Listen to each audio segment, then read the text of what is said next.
దేవుని నామమునకు మహిమ కలుగును గాక. ప్రభునందు ప్రియులరా, మన ప్రభువు రక్షకుడునైన క్రీస్తు యేసు పరిశుద్ధ నామములో మీ అందరికీ శుభములు. 6వ తేదీ ఆగస్టు మాసము 2026 సంవత్సరం. రాత్రంతా ప్రార్థన. అయితే ఈరోజు మనము ప్రార్థన అన్న వెంటనే ఏదో ఊహించుకుంటూ ఉంటాము. నిజంగా ప్రార్థన అంటే అవును, నీ ఊహ ప్రార్థన, నీ తలంపులు ప్రార్థన, నీ అంతరంగము ప్రార్థన, నీ ఆలోచనలు ప్రార్థన, నీ యొక్క సమస్తము ప్రార్థన. కారణము దేవుడు నీ అంతరంగంలో ఉన్న నీ సంకల్పములను, నీ ప్రణాళికలను, నీ ఊహలను, నీ ఆలోచనలను నీకు ఏది కావాలో నీవు అడుగక ముందే ఆయనకి తెలుసు. ఆయనకి తెలియనిది అంటూ ఏదీ లేదు. ఆయన నీ హృదయ అంతరంగములను పరిశోధిస్తున్న దేవుడు. మరి ఆ విషయంలో ఇంకా కొత్తగా నీవు ప్రార్థించడానికి ఏమీ లేదు. అయితే నిన్న నేడు నిరంతరము ఏకరీతిగా ఉన్నవాడు దేవుడు. ఇప్పుడు ప్రార్థన అంటే ఏంటంటే, నీవు అనుకుంటున్నావు కదా, ప్రభువా నీకు చెప్పాలని ఉంది అంటే నువ్వు చెప్పాల్సిన పని ఉండదు. నీవు అనుకున్న వెంటనే ఆయనకి తెలుసు కనుక అనుకునేది ఏదో, ప్రభువా ఇలా అనుకుంటున్నాను ఆయన, అది ఆయనకి ఇష్టమైన ప్రార్థన. ప్రభువా ఇలా చేయాలనుకుంటున్నాను ప్రభువా, నీ చిత్తంలో నేను ఎలా ఆలోచించాను, ఆయనకి ఇష్టమైన హృదయము. అందుకనే మొదటి జామున నీవు లేచి నీ హృదయము ఆయన ముందు అర్పణగా అంటూ ఉంటాడు. అంటే నీటిని ధారపోసినట్లు నీ కన్నీటిని ఆయన యొక్క తన కవిలిలో ఆయన మన సంచారములు, తన ఎదుట ఒక బూటిలో మన కన్నీళ్లు దాచి ఉంచిన దేవుడు. ఆయనకి ఆయన మెరుగైనది చేయడానికి మనకి ఎరిగినది కాకుండా ఆయన సమస్తము ఎరుకే, అనగా ఆయన ఎరిగి ఉన్నాడు. నిన్ను నన్ను తల్లి గర్భంలోనే అన్న అవగాహన కలిగి ఉన్నవాడే ప్రార్థనా వీరుడు. అంటే నీ ప్రార్థన పరిస్థితులను మారుస్తుంది. నీ ప్రార్థన దేవుని యొక్క పరిస్థితులను కాదండి, ఆ పరిస్థితుల్లో దేవుని యొక్క తోడ్పాటు నీకు కలగడానికి ప్రార్థన సహకారము ఇస్తుంది. అంటే ఒక్క మాటలో చెప్పాలి అంటే, ఆదాము నాకు సాటి అయిన సహాయం కావాలి అని అడిగాడా? దేవుడు చూశాడు. ఆదాము యొక్క లోటు దేవుడు ఎరిగి ఉన్నాడు. ఆదాముకు గాఢ నిద్ర కలుగజేసి దేవుడు పరీక్షించి చూసినప్పుడు, అంటే నీవు గాఢ నిద్రలో ఉన్నప్పుడు, నువ్వు స్లీపింగ్ మోడ్లో ఉన్నప్పుడు, నీవు మత్తులో ఉన్నప్పుడు, నీవు ఈ లోకాన్ని మరిచిపోయినప్పుడు దేవుడు నీ హృదయాంతరంగంలోకి తొంగి చూస్తాడు. సొలొమోను అక్కడ గిబియోనులో బలులు అర్పించి రాత్రిపూట గాఢ నిద్రలోకి వెళ్ళిపోయాక దేవుడు దర్శనమిచ్చి సొలొమోను ఆత్మతో, దేవుడు ఆ లోటుని చూసి సొలొమోను ఆత్మ, దేవుని ఆత్మ ఇద్దరు కూర్చొని మాట్లాడుతున్నప్పుడు సొలొమోను ఆత్మలో ఏమనుకుంటున్నాడో తెలుసా? ఇంత గొప్ప జనాంగము, నా తండ్రి హీరో కనుక సొలొమోనుకి ఎప్పుడు కూడా తండ్రి హీరో కనుకనే సొలొమోను తండ్రికి తర్వాత రాజుగా అయ్యాడు. అబ్షాలోము తండ్రికి విరోధముగా ఉన్నాడు. అదోనియా తండ్రి కంటే హెచ్చించుకున్నాడు. అమ్నోను తండ్రి కుటుంబానికి నాశనాన్ని తలపెట్టాడు. ఈ రోజున తండ్రి హృదయాన్ని ఎరిగి ఉన్న కుమారుడు సొలొమోను తండ్రి బాటలోనే నడిచి, అయితే ఇంత గొప్ప జనాంగమునకు నా తండ్రిని ఏర్పరచుకున్నావు. నా తండ్రి నీ హృదయాన్ని ఎరిగి ఉన్నాడు. కారణము సొలొమోను నా కుమారుడా, నీ తండ్రి యొక్క దేవుడైన యెహోవా అందరి హృదయాలు ఎరిగి ఉన్నవాడు. ఆయన నీ సంకల్పములను, నీ ఆలోచనలను, నీ ప్రణాళికలను ఎరిగే ఉన్నాడు. నీవు ఆయనను విసర్జించిన ఎడల, సేవించిన జాగ్రత్త సుమ, నీ పూర్ణ హృదయంతో అని దావీదు చెప్పగలిగాడు. కనుక సొలొమోను ఆ మాటలన్నీ పట్టుకున్నాడు. ఈ రోజున ఒక్కసారి నీ హృదయం దేన్ని పట్టుకుందో దాన్నే మొరపెడుతుంది. నీ హృదయంలో ఉన్న నమ్మకమే నీ మీద సాక్ష్యం పలుకుతుంది. నీ హృదయం నిండి ఉన్న ప్రేమే నీ మాటలు బయటకు వచ్చేటట్టు చేస్తాయి. మీ హృదయంలోనే దేవుడు నివాసం చేస్తున్నాడు. ఈరోజు అటువంటి వాగ్దానము, వాక్యము, రహస్యమందున్న నీ తండ్రికి ప్రార్థన చేయము. రహస్యమందున్న నీ తండ్రికి ప్రార్థన చేయము. మత్తయి సువార్త 6వ అధ్యాయము 6వ వచనం, పూర్తి వచనము, నీవు ప్రార్థన చేయునప్పుడు నీ గదిలోనికి వెళ్ళి తలుపు వేసి రహస్యమందున్న నీ తండ్రికి ప్రార్థన చేయము. అప్పుడు రహస్యమందు చూచు నీ తండ్రి నీకు ప్రతిఫలం ఇచ్చును. కనుక ప్రార్థన చేయనప్పుడు వ్యర్థమైన మాటలు వద్దు.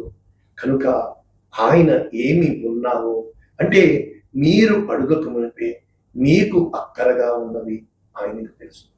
కనుక ఇక్కడ ప్రేయర్ ప్యాటర్న్ చెప్పాడు దేవుడు. తండ్రి, నీ చిత్తము, నీ నామము, నీ సన్నిధి నీవు మాకు కావాల్సింది అని చెప్పి. కనుక మనము ఈ రోజున ప్రార్థన కోసం నేర్చుకుంటున్నాం. ఇంగ్లీష్లో new international version, Matthew chapter 6 verse 6.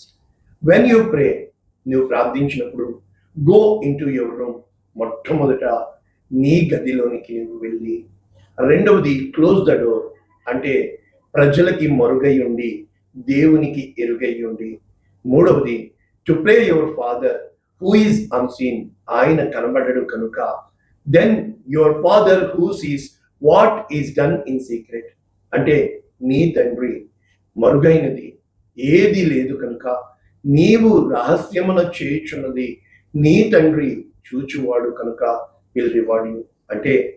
అంటే ఇక్కడ స్పష్టంగా నేను చెప్పాలనుకున్నది మీకు అర్థమయ్యేటట్టు నేను చెప్తుంది.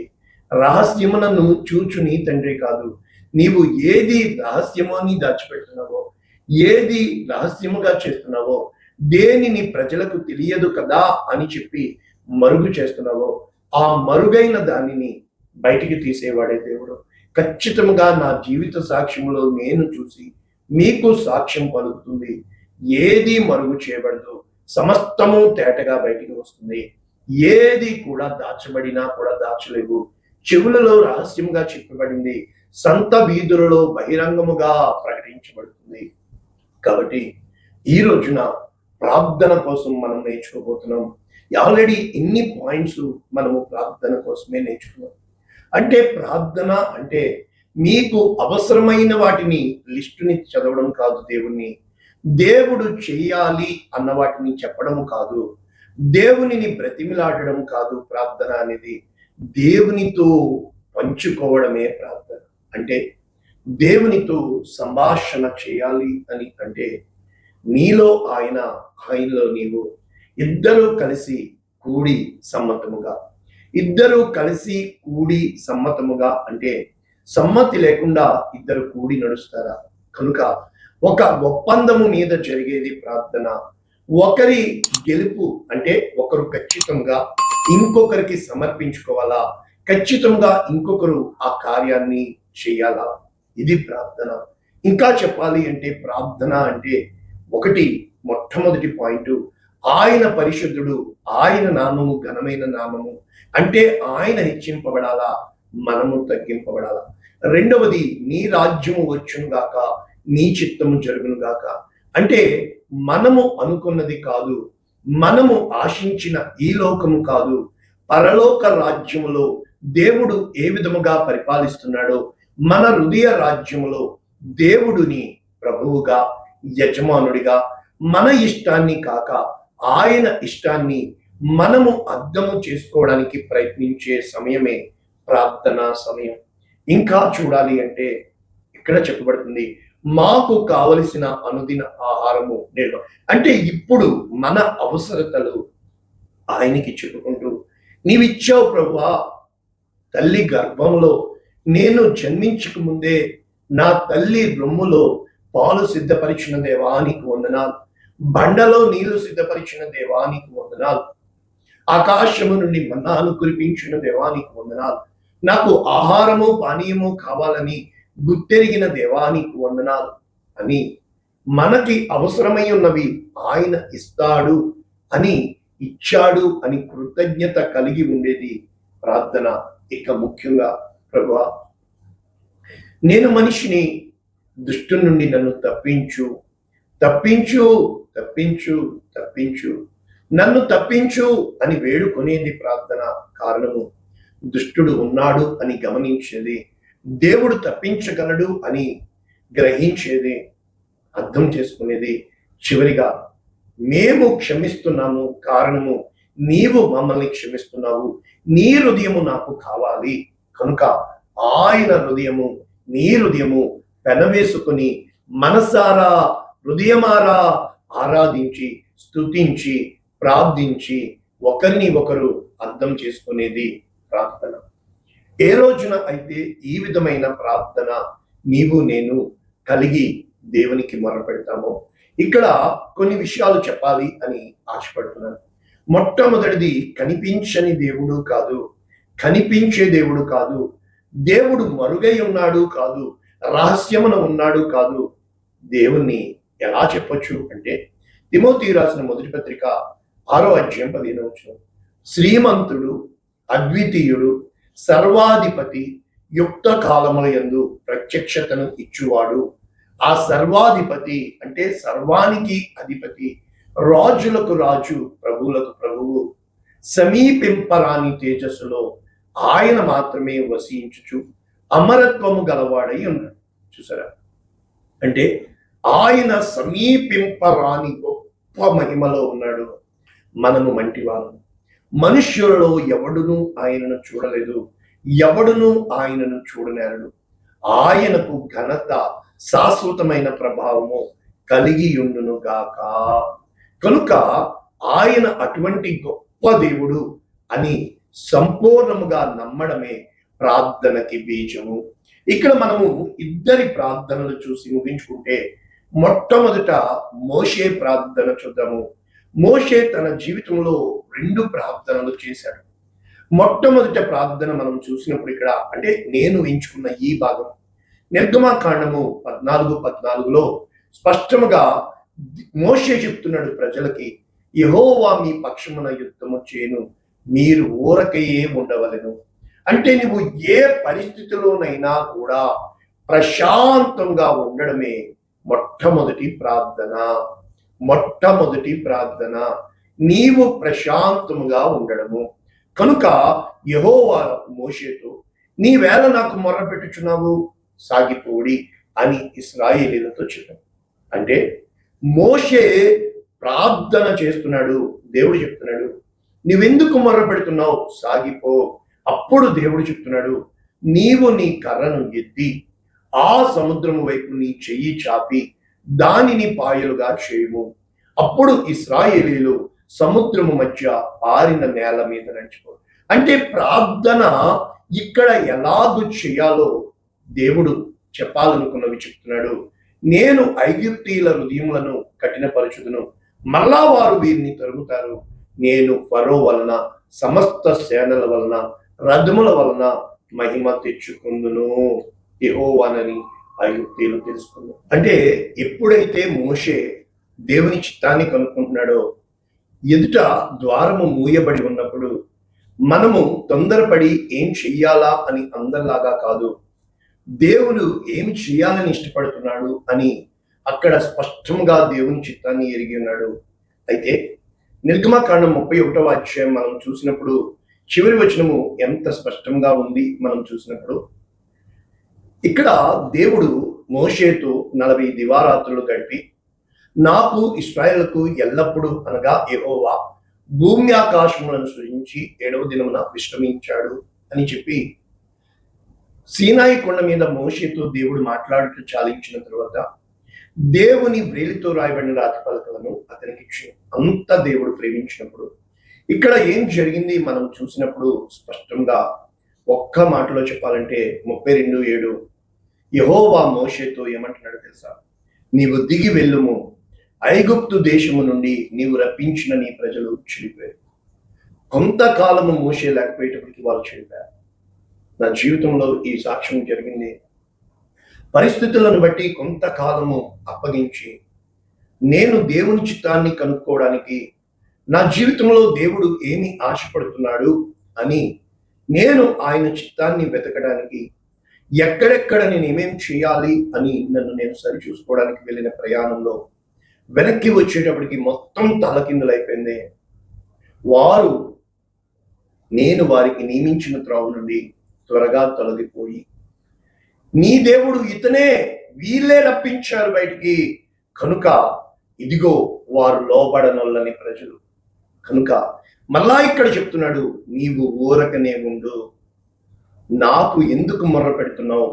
నా కోపము వారి మీద మండును, నేను వారిని కాల్చివేసి. అక్కడ ఐగుప్తీయుల మీద తన కోపము మండింది, ఇక్కడ ఇశ్రాయేలీయుల మీద ఏ ప్రజలను తీసుకుని వచ్చాడు.